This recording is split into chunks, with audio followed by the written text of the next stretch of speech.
Assalamualaikum warahmatullahi wabarakatuh. Apa kabar kalian semua? Semoga selalu dalam lindungan Allah Subhanahu wa taala ya. Amin. Sebelumnya, perkenalkan terlebih dahulu, nama saya Retno Melasari dari Program Studi Pendidikan Guru Sekolah Dasar Fakultas Keguruan dan Ilmu Pendidikan Universitas Muhammadiyah Purworejo. Baik, untuk kesempatan kali ini saya membawakan video untuk menyelesaikan sebuah tugas yang diberikan oleh Ibu Nur Mazuzah selaku dosen media IPA. Pembelajaran apakah yang akan saya bawakan pada kesempatan kali ini? Untuk mengetahuinya, maka kita harus menyimak video ini terlebih dahulu sampai selesai. Alangkah baiknya sebelum belajar bersama dan menyimak video ini, kita harus berdoa terlebih dahulu. Berdoa dipersilahkan. Baik, selesai. Terima kasih. Dan jangan lupa untuk selalu menonton hingga selesai. Terima kasih. Baik, untuk kesempatan kali ini kita ada pada tema 6 yaitu cita-citaku dan subtema 3 yaitu giat berusaha meraih cita-cita. Langsung saja kita memasuki pada penjelasan, yaitu ada persebaran sumber daya alam di Indonesia. Persebaran sumber daya alam di Indonesia digolongkan menjadi dua bagian, yaitu terdapat pada persebaran sumber daya alam hayati dan persebaran sumber daya alam barang tambang. Adapun sumber daya alam hayati adalah sumber daya alam yang terdiri dari sumber daya alam hewani dan nabati. Satu, sumber daya alam nabati. Di Indonesia adalah negara yang kaya akan sumber daya alamnya, yang dianugerahi tanah yang subur sehingga tumbuhan dapat tumbuh dengan sempurna di wilayah Indonesia. Kemudian wilayah flora di Indonesia meliputi hutan tropis, hutan musim, stepa, dan sabana.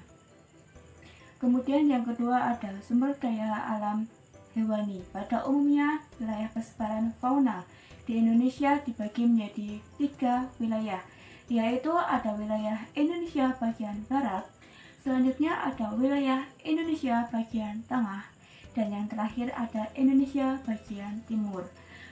Ketiganya dibatasi oleh village dan garis Weber, sehingga pada bagian barat lebih cenderung memiliki ragam hewan Asia, sedangkan pada bagian timur mengikuti ragam hewan Australia. Adapun ciri-ciri khusus hewan Indonesia terdapat pada wilayah bagian tengah. Adapun beberapa fakta yang telah menunjukkan bahwa negara-negara yang kaya sumber daya alam maka masih tertinggal keadaan ekonominya, sehingga jika dibandingkan dengan negara-negara lain yang justru sumber daya alamnya terbatas, sebagai contoh yaitu negara Korea Selatan memiliki luas wilayah dan kekayaan alamnya yang terbatas. Tetapi Korea Selatan memiliki negara yang maju di dunianya, lebih maju dari Indonesia yang memiliki sumber daya alam yang melimpah ruah. Sehingga oleh karena itu pemanfaatan sumber daya alam harus dilakukan secara maksimal dengan berbagai upaya. Dan pada bagian yang kedua yaitu ada keberagaman. Apa itu keberagaman? Jadi, keberagaman adalah hal yang lumrah yang terjadi dan bagian dari takdir Tuhan.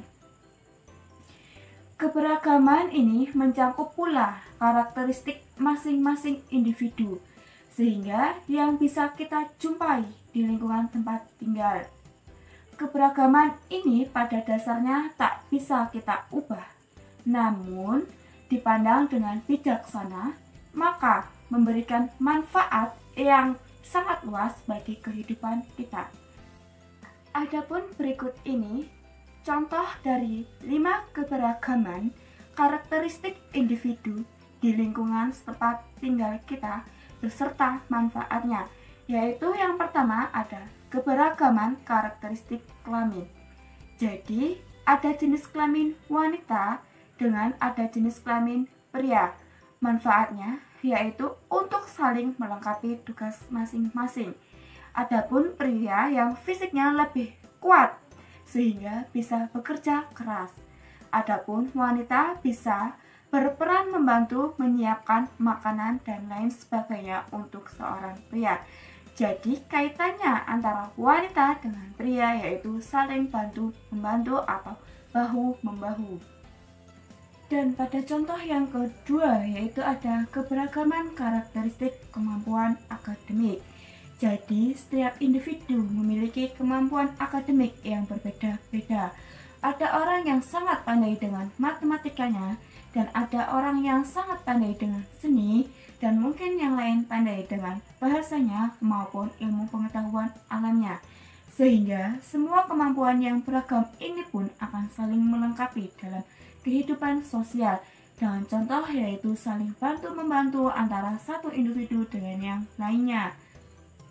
Pada bagian yang ketiga yaitu ada keberagaman karakteristik watak atau karakter. Sehingga setiap individu memiliki watak atau karakter yang berbeda-beda. Ada setiap individu yang sangat pemalu, dan ada yang sangat pemberani, dan ada yang periang dan lain sebagainya. Jadi manfaatnya menjadi hidup lebih dinamis dan saling melengkapi satu sama lainnya. Pada bagian yang keempat yaitu ada keberagaman karakteristik hobi.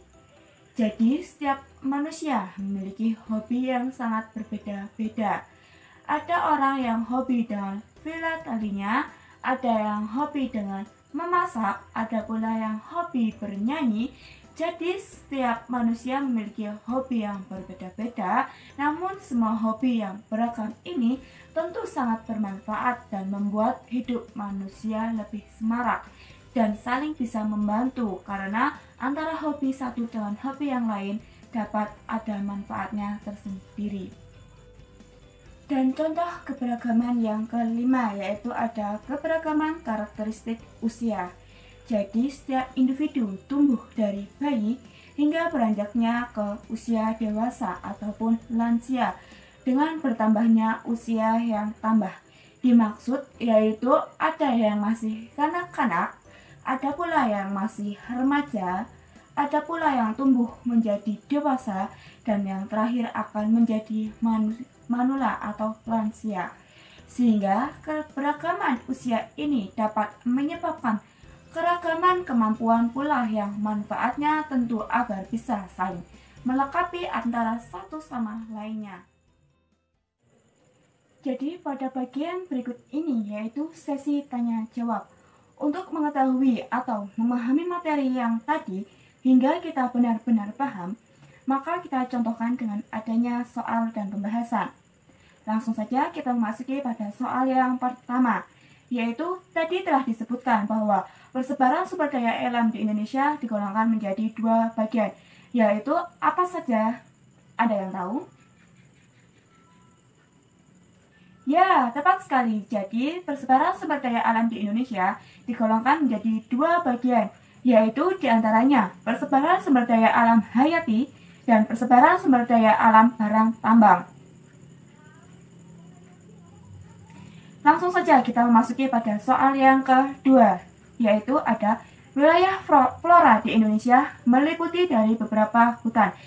Tolong sebutkan hutan tersebut. Ada yang tahu? Ya, tepat sekali. Wilayah flora di Indonesia meliputi 3 hutan. Di antaranya yaitu ada hutan tropis, dan kedua ada hutan musim, dan selanjutnya ada stepa atau sabana.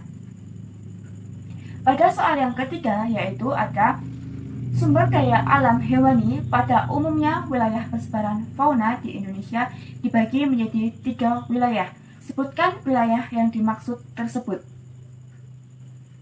Ya, jadi wilayah sumber daya alam hewani pada umumnya wilayah persebaran fauna di Indonesia yaitu ada wilayah bagian barat, wilayah bagian tengah, dan selanjutnya ada wilayah Indonesia bagian timur. Pada soal selanjutnya yaitu soal keempat, maka di sini kita sebutkan apa yang dimaksud dengan keberagaman. Ya, jadi keberagaman adalah hal yang lumrah terjadi dan bagian dari takdir Tuhan. Jadi, keberagaman ini dapat mencakup pula karakteristik masing-masing individu dan yang bisa kita jumpai di lingkungan tempat tinggal kita. Sehingga keberagaman ini pada dasarnya tak bisa kita rubah, namun dipandang dengan bijaksana, maka akan memberikan manfaat bagi kehidupan kita tersendiri. Pada soal yang kelima yaitu, apa saja sih keberagaman karakteristik individu di lingkungan setempat beserta manfaatnya? Jadi yang pertama yaitu ada keberagaman karakteristik kelamin. Dan yang kedua ada keberagaman karakteristik kemampuan akademik. Dan yang ketiga ada keberagaman karakteristik watak atau karakter. Dan yang keempat ada keberagaman karakteristik hobi. Dan yang kelima atau yang terakhir ada keberagaman karakteristik usia. Hai, bagaimana dengan penyampaian materi saya pada kali ini? Semoga dapat membantu kalian semua dalam pemahaman pada materi yang telah saya bawakan tadi. Dan saya pribadi sebagai pemateri mohon maaf jika saya dalam penyampaian kurang tepat maupun kurang jelas. Dan saya juga memohon maaf jika saya dalam penyampaian menggunakan kata yang tidak sopan maupun tidak enak didengar. Semoga kedepannya saya dapat memperbaikinya. Jangan menyerah dan tetap semangat untuk menggapai cita-cita kita. Saya akhiri. Wassalamualaikum warahmatullahi wabarakatuh.